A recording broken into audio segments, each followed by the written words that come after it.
श्री स्वामी समर्थ. तुम्ही आजारी पडला आहात किंवा घरातलं कोणी आजारी पडलेलं आहे आणि ते आजारपणातून बाहेरच येत नाही, तर त्यासाठी आपणाला स्वामी समर्थांच्या काही प्रभावी सेवा आहेत. त्या जर आपण श्रद्धेने केलो किंवा भक्तिभावाने केलो तर आपणाला सकारात्मक असे परिणाम दिसून येणार आहेत. त्यासाठी तुम्हाला जर आजारपणातून बाहेर पडायचं असेल तर हा व्हिडिओ खास तुमच्यासाठीच आहे. तर आजारपणातून बाहेर काढण्यासाठी स्वामी समर्थ यांच्या काही प्रभावी सेवा आहेत. तर मानवी जीवनात आजारपण हे अटळ आहे. शारीरिक, मानसिक किंवा भावनिक अशा कोणत्याही स्वरूपातील आजाराने माणूस खचत चाललेला आहे. औषधोपचार सुरू असतानाही मनात भीती, निराशा, अस्वस्थता निर्माण होत आहे. अशा वेळी श्रद्धा, विश्वास आणि अध्यात्म यांचा आधार फार महत्त्वाचा असतो.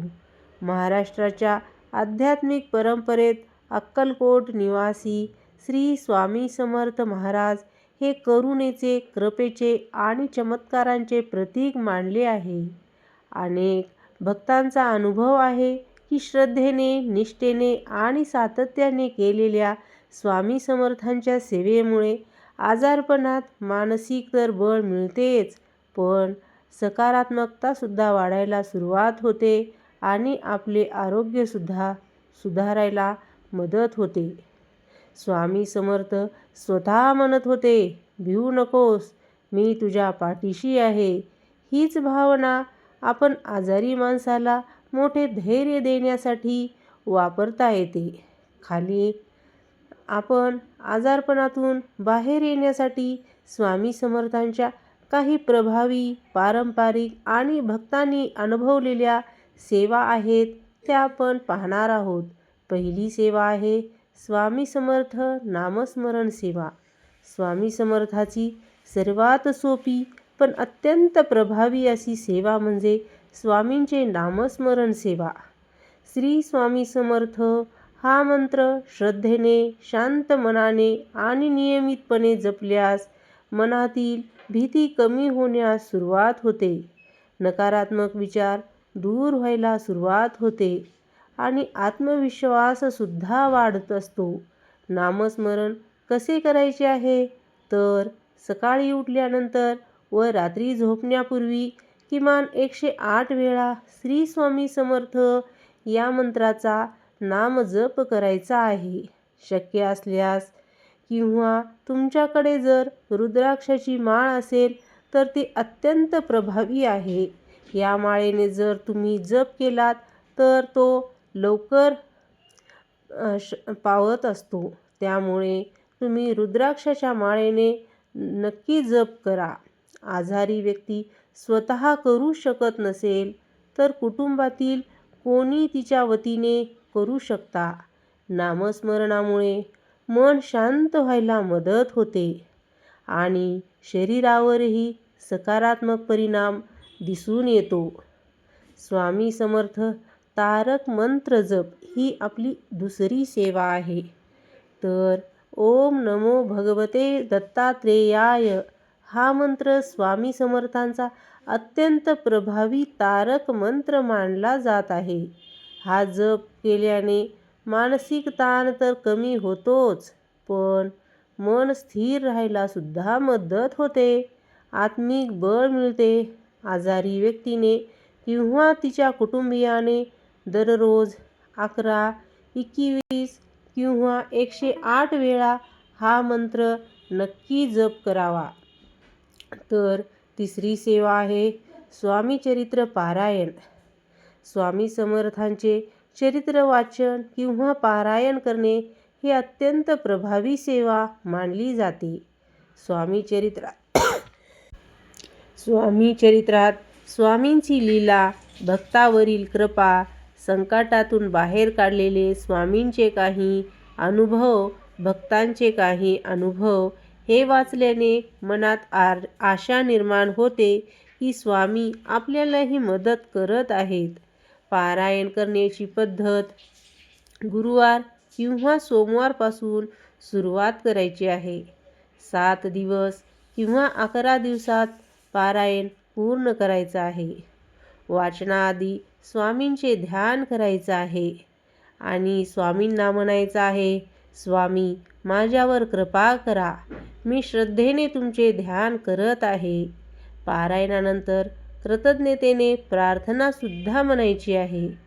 तर ह्या सर्व सेवेमुळे भक्त सांगत असतात की पारायण काळात मानसिक शांतता व आजारपणात सुधारणा तर जाणवतच असते. तर चौथी सेवा आहे गुरुवारी स्वामीपूजन व उपवास. गुरुवार हा स्वामी समर्थांचा विशेष दिवस आहे. गुरुवारी करावयाच्या काही सेवा आहेत. स्वामींच्या फोटोसमोर दिवा लावायचा आहे. फुलं, अक्षता, उदबत्ती स्वामींना अर्पण करायची आहे. नैवेद्य दाखवायचा आहे. नैवेद्यामध्ये काय आहे तर फळे, साखर किंवा पेढा. तुम्हाला जर उपवास शक्य असेल तर तुम्ही उपवास करू शकता किंवा फलाहारसुद्धा करू शकता. उपवासाचा उद्देश शरीराला त्रास देणे नाही, तर मन एकाग्र करणे हा आहे. आजारी व्यक्तीने उपवास न करता फक्त पूजा आणि नामस्मरण करावे. स्वामी समर्थ ध्यान कशा प्रकारे करायचं आहे तर ध्यान ही आजारपणात फार उपयुक्त सेवा मानली जाते. ध्यान कसे करायचे आहे तर एका जागी शांत बसायचं आहे आणि डोळे बंद करून स्वामी समर्थांचे तेजस्वी रूप आपल्या डोळ्यासमोर आणायचे आहे आणि स्वामी समर्थ माझ्या पाठीशी आहेत ही भावना ठेवायची आहे. 5 ते 15 मिनिटे शांत श्वासावर लक्ष केंद्रित करायचं आहे. तर ध्यानामुळे काय होते तर मनातील भीती ही कमी होण्यास मदत होते. झोपसुद्धा आपली सुधारते, म्हणजे चांगल्या प्रकारे आपणाला झोपसुद्धा येते. शरीरातील तणाव कमी होण्यास मदत होतो आणि जो आपल्याला त्रास होत आहे त्यातसुद्धा सुधारणा होते. स्वामींच्या कृपेसाठी आपल्याला प्रार्थना करायची आहे, ती पण मनापासून प्रार्थना करायची आहे. स्वामी समर्थांना मनापासून पण साध्या शब्दामध्ये केलेली प्रार्थना ही फार प्रभावी, म्हणजे अत्यंत प्रभावी अशी ठरते. उदाहरणार्थ आपल्याला असं म्हणायचं आहे की स्वामी मी आजारी आहे, मला शारीरिक आणि मानसिक बळ द्या, माझ्यावर कृपा अशीच ठेवा, माझ्या कुटुंबाला धैर्य द्या. स्वामी शब्दापेक्षा भाव पाहत असतात. असे स्वामी सेवा आणि दानधर्म कशा प्रकारे करायचा आहे तर आजारी व्यक्तीच्या नावाने केलेली सेवा, दान हेही अत्यंत पुण्यकारक असे मानले जाते. गरजू लोकांना अन्नदान द्यायचं आहे किंवा गरिबांना औषध उपचारासाठी मदत करायची आहे. गायींना चारा तर अत्यंत प्रभावी सेवा आहे किंवा पक्ष्यांसाठी पाणी ठेवणे, उन्हाळ्यामध्ये तर पक्ष्यांसाठी अशी सेवा करताना हे सर्व स्वामींना अर्पण ही भावना मनात ठेवायची आहे.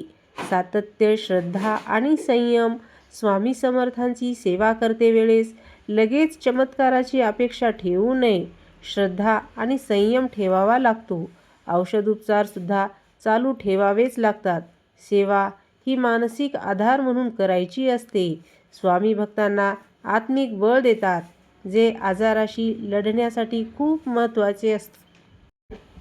आजारपण हे केवळ शरीरापुरते मर्यादित नसते, तर ते मनालाही आपल्या त्रास देत असते.